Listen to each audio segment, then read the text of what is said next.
بسم الله الرحمن الرحيم، والصلاة والسلام على رسول الله. متتبعين الكرام، نحن اليوم جئنا عند السيدة الأرملة اللي توفى الزوج ديالها، وللأبناء ديالهم كيقولوا بأنهم الدار ديالهم مسكونة. معنا الحمد لله واحد الفقيه الله يجازيه بخير اتصل بيا قال لي بغينا نمشيو نشوفوا فعلا واش هاد الناس عندهم شي مس، وجا زارنا في سبيل الله، وشرط علينا أنه ما باغيش يبان.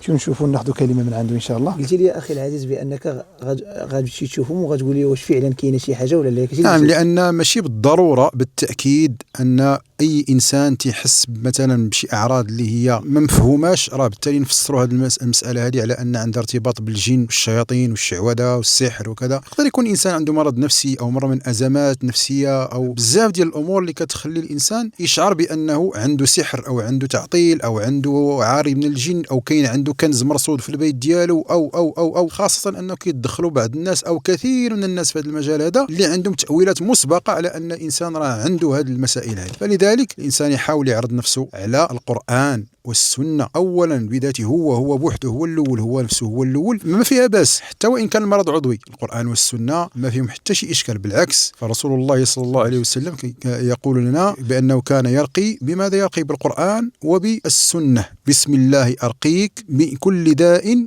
يؤذيك، بسم الله أرقيك والله يشفيك من كل داء يؤذيك. معناه من كل داء أي من كل داء كان نفسي روحي عضوي، لكن عدم التمادي، ما نمشيوش وننساقوا في هذا الباب. لا خاص نمشي عند الفقيه، لا خاص نمشي عند فلان، حتى كتولي غادي تطيح ولا تسقط في شي أشياء اللي هي محظورة وتولي تشرك بالله عز وجل وانت ما عارفش، ويستغلوك بعض ضعاف النفوس.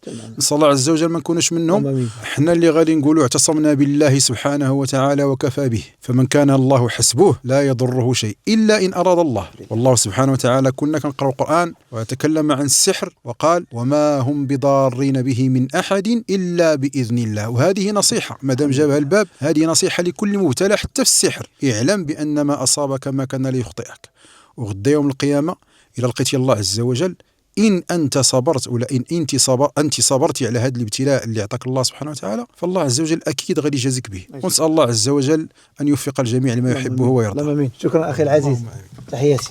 نسمي الطريق يا الإخوان على بركة الله. هو واحد الولد بدا فاهم لاباس.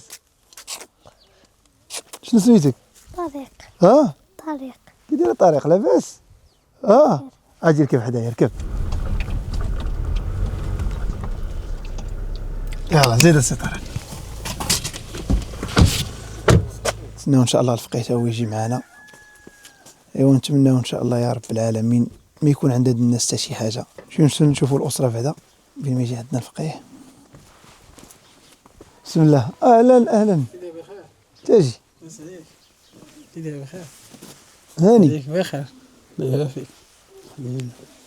وحدك. شنو سميتك؟ محمد. كي داير محمد؟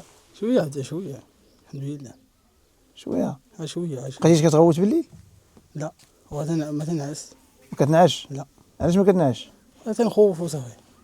مناش خايف؟ مناش خايف؟ تعود شي حاجه كاينه شي خوف. خوف وصافي. خوف. ها هو السي محمد اخويا العزيز بعدا. بخير تبارك. يلا قلت لي واش كتنعس؟ قال لك مسكين ما نعستيش اليوم. كينعش قال لك. شويه وصافي مالا. شويه تنغوت في الليل شي لوحده يدير لي. انا بحال نفكر في النعاس. الليل كتكون ناعس حتى كتبدا تغوت. ونوض. واش كتشوف شي حاجه ولا كتحلم شي حاجه ولا ما تنحلمش نشوف هذاك الناس. وتنغوت. غير كتبين المقدمات. كتحس بالخلق ولا تنوض. شحال ديما تيكون هذاك، ديما شحال لي صغير بحال مسطور. ما عمرك شتي شي حاجه دوات معاك هنايا ولا شي حاجه قاصتك ولا كتعيط لك بسميتك؟ تدعيت يا محمد هذيك تهضر العربيه. اش كتقول لي؟ تنغوت تيجي واحد شحال هذه كتولي تهضر باللغه العربيه انت؟ العربيه. خير ان شاء الله خير. واخا نتوكلوا على الله نشوفوا انه يكون خير ان شاء الله. بسم الله. بسم الله الرحمن الرحيم اخويا. السامي توكل على الله وما تخافوش. والله خلا بقيت منك ديك الايام. لا لا ما شاء الله جيم اتقي الله. اعوذ بالله من الشيطان الرجيم. حنا متقين. انت تخاف وانا نخاف. وهذا يخاف شكون اللي غيقرا تمام فعلا الله يجازيك بخير كي غساد والله العظيم. مش كتغساد ان شاء الله باش نزر قضيه تجمي ان شاء الله ايه ان شاء الله. نود خليتي السيد انك بغى يشوفكم لعل وعسى لا كان شي مس يدير لكم شي رقيه في سبيل الله. اييه هذا السيد ما باغيش يبان، اييه ودي ما عنده لا صفحه في فيسبوك لا والو، بغى يشوفكم صافي الحمد لله ودي الله يجازيه بخير. قال لك كانت شي حاجه انا نقولها لك، الا ما كان والو هو غيقولها لكم، غير داكشي اللي كاين نقولوه ليه. اخي العزيز نبداو معك انت الاول هاك بسم الله تشوف معاهم بعدا عاد نشوفوا ديك الساحه معاهم المنزل ان شاء الله. ان شاء الله باذن الله. والسلام عليكم بعدا نتجمعوا ونتصنتوا شويه كلام الله سبحانه وتعالى، ونسال الله عز وجل الا كانت شي حاجه راه غادي تبان باذن الله سبحانه وتعالى باذن الله ان شاء الله. صافي نتوكلوا على الله نبداو ان شاء الله. نمشيو لشي بلاصه نجلسوا نمشيو لشي بلاصه نجلسوا فيها. اجي زيدوا بسم الله. الفقيه الله يكرمك، سمع السيده صيفطت لي واحد الفوكال فاش يلاه تحت الفيديو كيعيطوا لها شي ناس، اشنو كيقول لك دوي اختي جميله؟ بحال واحد المره صونت لي واحد السيده قالت لي شوفي راه هذيك الدار مسكونه وهكا، وراه قبل 80 عام داك الشيء كان فيها 80 عام قبل كاع ما تزادي نتيا، وهي تقول لي غنقول لك ولكن هذا الشيء كنقول لك ما تقوليها حتى واحد حتى سي امين لا كل ما تقوليهاش لي. قالت لي هذا الشيء يبقى سير واعطيني العنوان نجي عندكم ولكن ما تقوليها حتى واحد. قلت لها نقول لك شي حاجه سير. قلت لها ما يمكنش انا اي حاجه خاصني نقولها لسي امين حيت هو اللي جانا الاول هنا هو اللي عرفنا. قالت لي لا ما تقوليها حتى واحد. عاوتاني هذه صافي قطعت عليها. عاوتاني صونا ليا واحد قال لي هذاك راه خلعني اقسم بالله. يلا هكا قال لي السلام عليكم، قال لي يلا بلاتي ندوز لك الشريف، ودوز ليا واحد قال لي السلام عليكم، قلت له وعليكم السلام، قال لي عافاك عطيني العنوان ديال داركم، قلت له يقلي مشي شاوه، قال لي اين بلاصه اللي ما نقدرش نعطيك، قال لي بلاتي وهو كيقرا شي حاجه ما بقيت فهمت فيها والو صافي وانا نقطع. قال لي واش تخلعتي صافي مت بالخلع وانا نقطع عليه. بدا كيقرا لك شي حاجه قران ولا شنو؟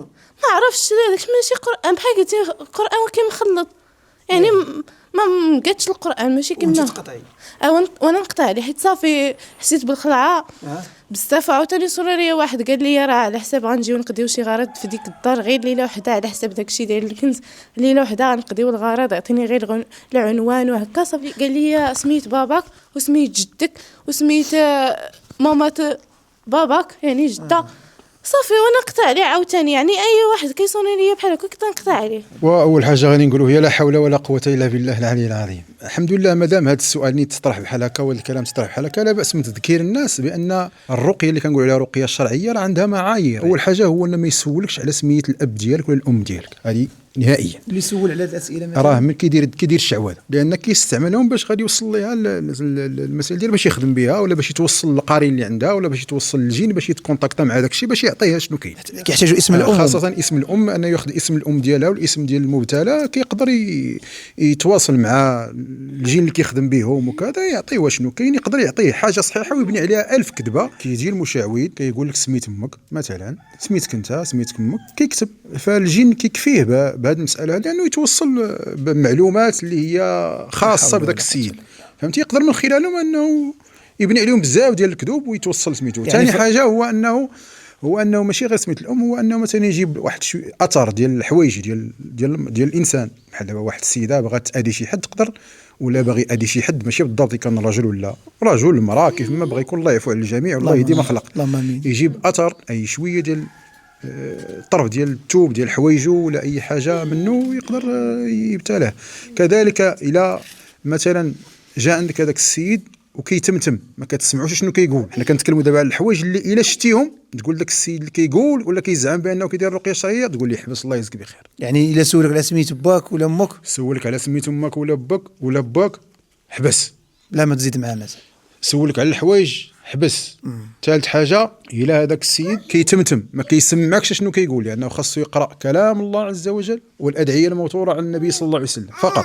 يعني الا بدا كيتمتم كي مثلا جالس قدامك وكيحرك الشفتين ديالو وانت ما كتسمعوش شنو كيقول، ما كتسمعش شنو كيقول، كيقرا ولا كيعزم ولا الله تعالى بينه وبين راسه، ولا كيقول لي سمعني اخويا شنو كتقول. ما بغاش قول لي حبس الله يجازيك بخير، ما بغاش قول لي الله يجازيك بخير صافي بارك علينا ما خصناش. هادشي في حال ديال هادشي الوقت خلطات تماما. الانسان دابا راه تا هما ولاو عارفين بان راه ما كيبغيوش يجيو يقولوا يسميو راسهم راه حنا سحاره ومشعوذين، تا هما تيدخلوا تحت مسمى الرقيه الشرعيه. لا حول ولا قوه. حنا كنديروا الرقيه الشرعيه ودابا راكم عارفين الناس ولا مع دابا الفيسبوك وكذا وهذا هذا كل شيء ولا عارف الرقيه الشرعيه. فالسحره ما بغاوش يتميزوا ويقولوا لا راه حنا راه فقهاء، حنا راه فقيه، حيت توسخات السميه ديال الفقيه شحال هذه. دابا ولات زايد السميه ديال الرقيه الشرعيه كتوسخ، كل شيء ولا تحت اطار الرقيه الشرعيه. راه اول حاجه خاصو يدير الانسان من يحس براسو مريض يرقي راسو هو الاول بعدا يقرا على راسو ويشوف راسو واش قادر انه يبقى يقرا على راسو ولا كيغيب كيطيح كيوقعوا ليه اعراض اللي ما قادرش عليهم. تما ما فيها باس يستعن بشي حد اللي يسول عليه يكون كيوافق الشرع، ماشي غير يجي ويدخل للدار. تمام. انا الله المستعان. كاين بيوت كيكونوا فيها شي حاجه مرصوده،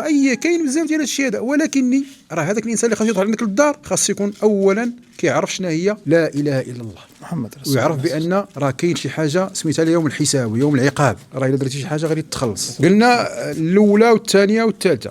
ايضا ان الانسان اللي بغى يدير الرقيه الشرعيه هذاك الانسان اللي غادي يجي عنده ما يكتبش ليه، ما يعطيش كتاب ولا طلاسم ما مفهوماش وكذا يقول لي هذا غسل به، شربوا، دوش به، ديروا تحت من المخده ولا كذا، ممنوع. هذه 4 المعايير اللي هي مبدئيه ولكن هي عليها كيدور مجال ديال السحر والشعوذه. الله يجازيك بخير، الله يوفق الجميع. ندخلوا دابا، يلا بسم الله.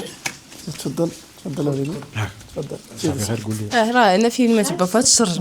تفضل ماشي انا نوريك فهاد البلاصه، فهاد القنت فاش نطاحر فاش مات. اش دار مسكين؟ هنا فاش قلت لك فاش دار السنطه هنايا دارها مع الشرجم.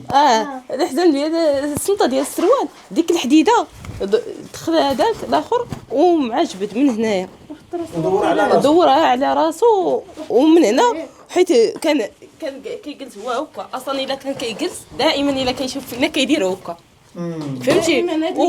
ديما هاد الجلسه كيديرها ديما في حياته هكا، ديما كيجلس وكيشوف فينا هكا.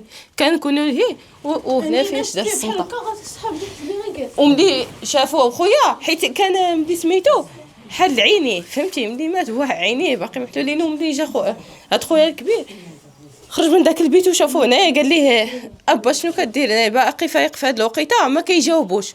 وفاش حلوا البيت ودخلوا لقاوه راه ميت. يلا دابا قال لي خويا انا صافي مزير بزاف، قال لي راسي بغا يطرطق. حاولوا تسدوا عينيكم، سد عينيك وتسنى تسمع كلام الله سبحانه. بسم الله الرحمن الرحيم. الحمد لله رب العالمين الرحمن الرحيم ملك يوم الدين إياك نعبد وإياك نستعين اهدنا الصراط المستقيم صراط الذين أنعمت عليهم غير المغضوب عليهم ولا الضالين. ختم الله على قلوبهم وعلى سمعهم وعلى أبصارهم غشاوة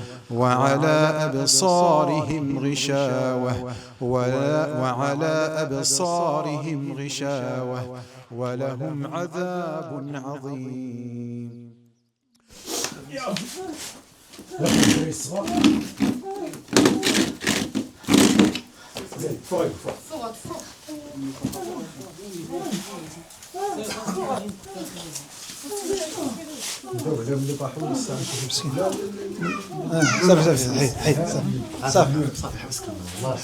صافي حبس كاميرا قال لك حبس. طلب من الفقيه قررنا نقطعوا التصوير، لكن لقيت ان كلامه صحيح لانه شفت بعض المشاهد الاخوان العقل ديالي ما قدرش يستوعبها. السبب نشر بعد هذا الفيديو هو بغيت المجتمع المغربي يحاول يفرق ما بين الراقي فقيه ورقيه شرعيه وما بين السحره والدجالين والنصابين. وكذلك الاخوان بغيت هاد الناس اللي كيكذبوا وجود الجن او السحر يعطيونا واحد التفسير علمي لهاد الظاهره اللي شفت انا بعينيا. الفقيه يقرأ قرآن الكريم كلام الله عز وجل، وكنشوف أنا الأم والابن يعني ما قدروش يستحملوا سماع كلام الله عز وجل، سدوا الأذن ديالهم كيتألموا، كنحس بهم بحال كيتشواو في الأرض، لدرجة الإخوان ولاو كيتكلموا بواحد الطريقة بواحد ارتفاع ديال الصوت ماشي ديالهم، يعني تبدلت حتى اللكنة ديالهم. وأنا عارف بأن كاين بعض الناس يعني ما كيصدقوش هادشي، ولكن غنخليكم فقط مع واحد المقطع بسيط جدا، ومن بعد غتشوفوا الحاله ديال الابن اللي كان مصدوم فاش يلاه جينا سلمنا عليه، ومن بعد ما دار له الفقيه الرقي كيفاش الوجه ديالو تبدل تغير. انا شفت داكشي بعيني. نسولك جاوبني، شحال دابا جيتي عند الناس؟ شحال شحال شحال 10 سنين. 10 سنين واخا. على جيتي عندهم على جيتي عندهم جيت ما تيخلونيش. كيفاش ما تيخليوش؟ ما تيخلونيش تيحفروا يعني انت كنتي هنا قبل منهم ولا شنو؟ قبل. انت قديم هنا؟ شحال هادي كاين مريض شحال. وشنو كديروا هنا نتوما؟ شنو كديروا هنا؟ تنحفروا. شنو كديروا نتوما هنا؟ ياك نتوما قلتوا كاين ما تيخلونيش. ايوا وفاق صاحبي عجيب الشيء. وانت كيف بقيتي؟ بخير. واش عرفتي شنو وقع لك دابا ولا ما عرفتيش؟ لا ما عرفتش الله يرحم فيك. والله حتى ما عرفتش والله. وانت راك كنتي كتجبد هنا صح والله ما عرفتش بحال حس براسك دابا فيه ويعندك ياك ما كيهند بك، ياك ما هو كيهند بك. بسم الله الرحمن الرحيم. واش عرفتي قلتي لي ولا ما عرفتيش لي؟ لا ما عرفتش. وقلتي لي اصاحبي انت اش كدير هنا؟ انت جاي من كازا؟ ما عرفتش اودي. ما عرفتيش كاع لا، ما واش قلتي عرفتش. لي؟ ملي كتقولي خرج خرج خرج وكيبدا يتركل خرج من الرجل. هو هذا العالم هذا راه عالم غريب وفريد من نوعه، سبحان الله. سمعتي؟ فمن الاحسن الواحد ما يتعمقش فيه، ياخذ منه ما كيصلح ليه والسلام، لان لما تتعمق فيه غادي يولي عنده ارهاصات اخرين واكراهات اخرين بحال الناس جميعا اللي كيديروا الرقيه. تسليم اخويا. من هما كيقولوا تسليم اخويا. دابا هاد التسليم هي اللي خاصك دير عليها الفيديو. لان التسليم ما معنى التسليم؟ اننا مستسلمون لمن الجن. بسم الله. اعوذ بالله من الشيطان الرجيم.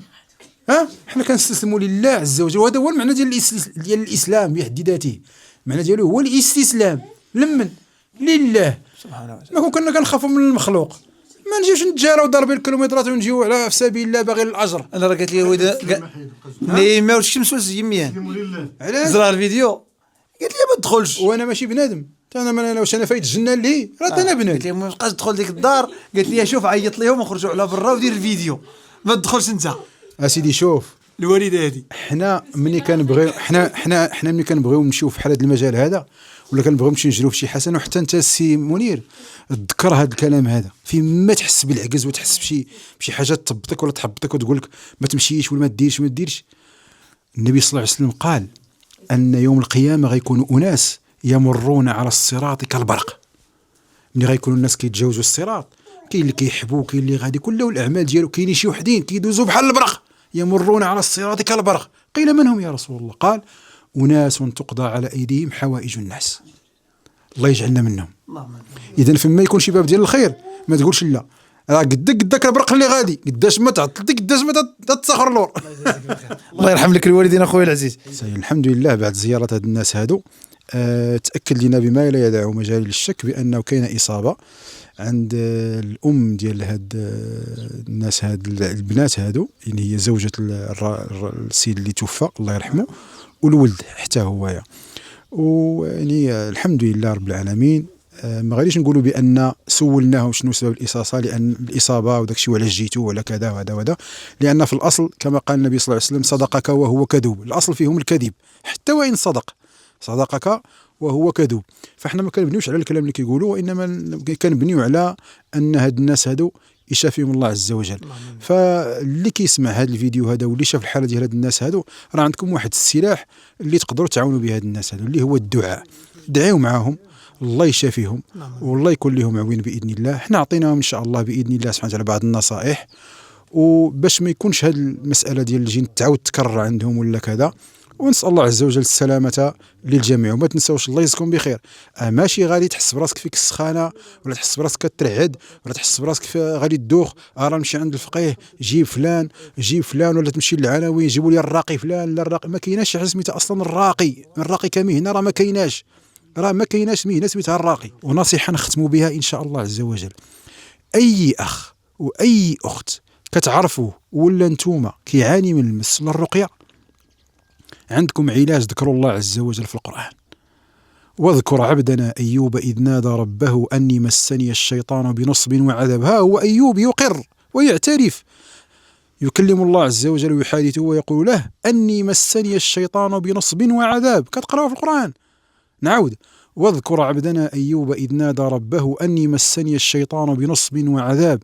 الشفاء قال لي الله عز وجل مباشرة، اركض برجلك هذا مغتسل بارد وشراب. اللي بغى السلامة بإذن الله عز وجل حتى من بعد الإصابة من الجن عليه بالمشي أو الركض، ثم مباشرة الاستحمام بالماء البارد بإذن الله. إلا داومتوا على هذه الوصفة هذه بإذن الله، ولا يكون عندكم المارد ولا يكون عندكم الشيطان، الله عز وجل قادر على أن يقهره. اركض برجلك هذا مغتسل بارد وشراب. وصفة كنعطيها للناس من مدة وزمن هذا، والحمد لله نتائج مبهرة، اللهم لك الحمد. نسأل الله عز وجل العفو والعافية. الركض، تركض أو تجري كما قال، اركض برجلك، إما أنك تركض يعني تجري أو تمشى على الأقل مدة نصف ساعة، ساعة إلا ربع تمشى حتى تحس براسك تعرق. مباشرة من بعد منها مباشرة كنقول مباشرة الماء البارد. ما تقولش لي فيا الروماتيزم، الحال بارد، الثلج. الناس راه كيخشيو راسهم في بانيو ديال الثلج باش يديروا اللي كيسميوها بالفرنسيه لا ريكوبيراسيون، ياك الرياضيين و حنا ما كنامنوا بالحاجه حتى كنشوفوا دوك لي ستار ودوك النجوم الكبار كيديروها، تبداو كيديروا الحجامه. الحجامه كيبان لهم عنقهم مطبوع وظهرهم مزوق، كيديروا الحجامه. حتى انا غادي ها انت اخويا، انا سيدنا النبي دارها. ها انت اخويا اش قال لك الله سبحانه وتعالى؟ ها ما قال لك النبي صلى الله عليه وسلم دير باش الا اضطريتي الجا لسيدي شي واحد. ما يقولوش لي الراقي، وانما شي واحد كيدير الرقيه الشرعيه. الرقيه الشرعيه مازال نزيدوا ان شاء الله شي حصه اخرى في المسجد. نمشيو للدار ان شاء الله ونمشيو عندهم في سبيل الله. واكرر في سبيل الله. عرفتي واحد الراحه كنحسوا بها دابا، واحد السعاده كنحسوا بها دابا، والله تحسن من الدنيا وحسن من المال الدنيا وحسن من القانون ديال الدنيا. الله يحفظك. الله العظيم قداش ما عرفتي بنادم ما يشبعش، ولكن ما ثبت في الميزان مشبع. سير الله يرحم الوالدين.